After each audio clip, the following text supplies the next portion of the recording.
साथियों, 14 फरवरी को पुलवामा में हुए आतंकी आत्मघाती हमले में देश के 39 जवान शहीद हुए हैं। हर जवान का परिवार आज दुख और गम के उस पड़ाव पर खड़ा है जिसकी भरपाई शायद ही कभी की जा सके। लेकिन इसी बीच देश के कोने कोने से शहीदों के परिवारों से हमें ऐसी कहानियां मिल रही है जो दिल को झकझोर कर देने वाली है।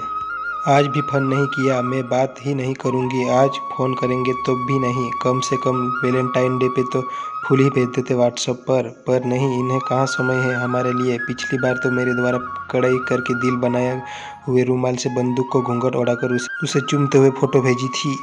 पहली मुलाकात में ही राजेश ने पूनम को कह दिया था कि वह इस दुनिया में सबसे ज़्यादा प्रेम अपनी भारत माता से करता है।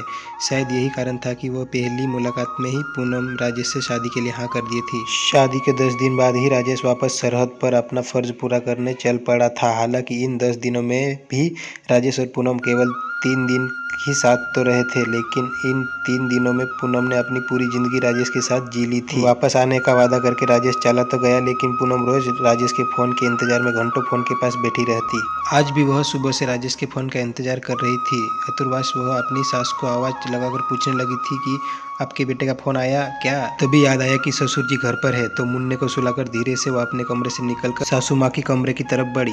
तभी ससुर जी के कमरे में चल रही टीवी में एक सहमी सी पत्रकार कहती हुई सुनाई पड़ी कि इस वक्त एक बड़ी खबर आ रही है। पुलवामा में हुए आतंकी हमले में कई सैनिकों के शहीद होने की बुरी खबर इस वक्त हम आपको सुना रहे हैं। यह शब्द उसके कानों में पड़ने के बाद सब कुछ इस तरह सुन्न पड़ गया मानो उसके कानों में ग्रेनेड फटा हो। परसों फोन पर यही तो जानने की बात कह रहे थे। नहीं, यह नहीं हो सकता। उन्होंने कुछ और बोला होगा, लेकिन सुबह से उनका फोन क्यों नहीं आया, यही सोचती हुई वह बाहर ही दीवार पकड़कर बैठ गई। एक हथगले का असर कम हुआ और धुंधल का छोटा तो ससुर जी के फोन के लाउड स्पीकर पर बार बार आवाज आ रही थी। The number you are trying to call is other switch off और out of the service area. उसकी जब भी उनसे बात होती तो गाहे बगाहे पुलवामा का नाम ही आ जाता था। फिर से आंखों के सामने अंधेरा छाने लगा। थोड़ी देर बाद उसने हिम्मत करके ससुर जी के कमरे का द्वार हल्का सा खोल दिया। वह इस तरफ पीट करके बैठे, कभी फोन तो कभी टीवी को देख रहे थे। तभी तीसरा विस्फोट हुआ। समाचार चैनल का लाइव संवाददाता घटनास्थल की रिपोर्ट दे रहा था और तभी उसकी नजर एक बंदूक पर पड़ी जिस पर एक खून से सना सफेद रुमाल पड़ा था, जिस पर दिल का निशान देखते ही वह धड़ाम से गिर पड़ी।